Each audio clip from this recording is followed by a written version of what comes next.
we do have a quick Yeah. discussion point. Mm-hmm. That Ings is back and Newcastle will play soon too. So, what are your forwards looking like?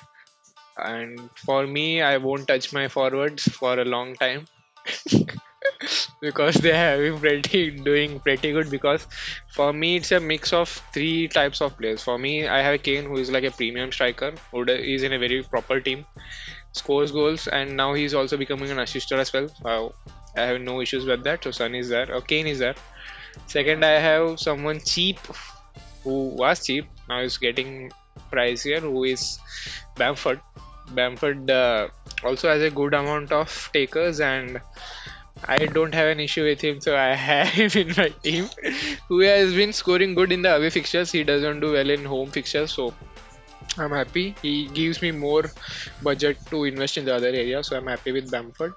Next is has to be obvious DCL with 65% people having him, and he's the first player in this season to get a price rise of 1 million. Like he has risen 1 million over, and it has been just 11 game weeks, so that's a pretty good start.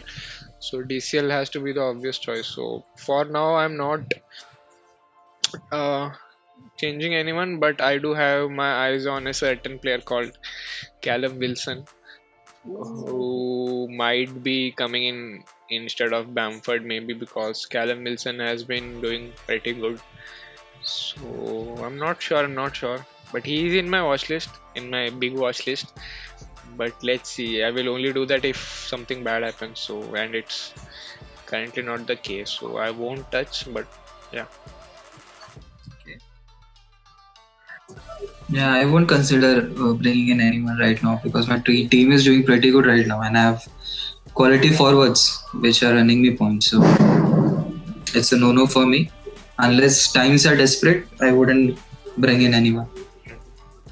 For now, at least. For now. Now. Okay. Okay. So there are some points I would like to, persuade to make very bad decision so that I can profit. One is that DPL is going to play Chelsea, Mm. Leicester, Arsenal, Sheffield, and City in the next fight. Mm-hmm. So Arsenal and Sheffield are good.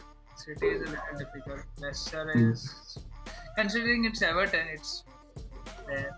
Chelsea would be difficult because it's Everton and they don't have Dean, Luca Dean. Mm. So it's tough for DCL. But on the other hand, if you look at Southampton, they are playing Sheffield, Arsenal, City, Fulham, and West Ham. Mm. So and they are fifth right now, by the way. Yeah, they are After above United, I guess. Yeah, they are above United. After losing to Spurs 5-2, they have only lost to Manchester United, and like a lot of these matches were without Danny Ings and Nathan Redmond. Nathan Redmond is back. Danny Ings is back. A lot of attacking potential. James Ward-Prowse is there. Westergaard is there for the headers. Lot of options. Danny Ings, Che Adams, James Ward-Prowse, and Westergaard are very good options. Considering the next 5 fixtures as well, and also considering they don't play in Europe. So that's a good team to That's look a factor to consider. They don't play in Europe. Yeah. at. Actually, in December, after tomorrow, no other teams play, but fatigue is something you have to take into Mm-hmm. True, true, true. Second option is Newcastle, because Newcastle is also not playing midweek, same as Aston Villa. So Mm-hmm. it's possible the game against Aston Villa might be brought in somewhere in December as a double game week. Yeah. There were rumors of it, but again, it's not finalized yet. Even the Newcastle tweeted out saying that they will be playing this weekend. It's still not fixed. It's not still not finalized. Is the team fully recovered yet? Yeah. One pain point is that even if they have recovered, they have not disclosed who was affected by the virus. Mm. So it could be Wilson. Oh. It could be Wilson, Could be. right? And the team is a very defensive team. That is the main reason why you never see Wilson's price selection.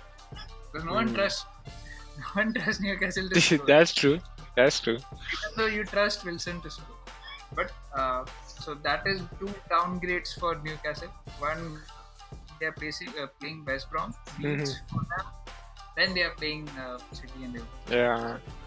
But the next 3, potentially 4, if you consider Aston Villa, put him somewhere in between. So double game week for Wilson is a good look. So the 2 teams, 2 forwards, 2 cheap options. Yeah. Then Ings is not cheap, but Che Adams is cheap. Yeah. Che. Che Adams finally 6 million. Yeah. He has also risen by 0.5 million. So, he is a good option, I would say. Better than Real Mope. Yeah. So, if you are looking for a differential, consider these players. Yeah, those were pretty insightful. So let's see. If the thing is, if you got in like cheap strikers in your team, you can invest pretty high on your midfield, 3 to 4 players, and they are pretty banging in points. So that's a good strategy if you don't have someone like Vardy or Ings or someone like Werner. You can opt in for cheap players like Wilson, Bamford, and someone like Che Adams. So you have someone like 6.26, and you can like heavily invest on your 4th midfielder. Like you can easily have a midfield of Son, KDB, Bruno, and Salah. So that's something you can do with that much money. So it's interesting. The strategies differ a lot. So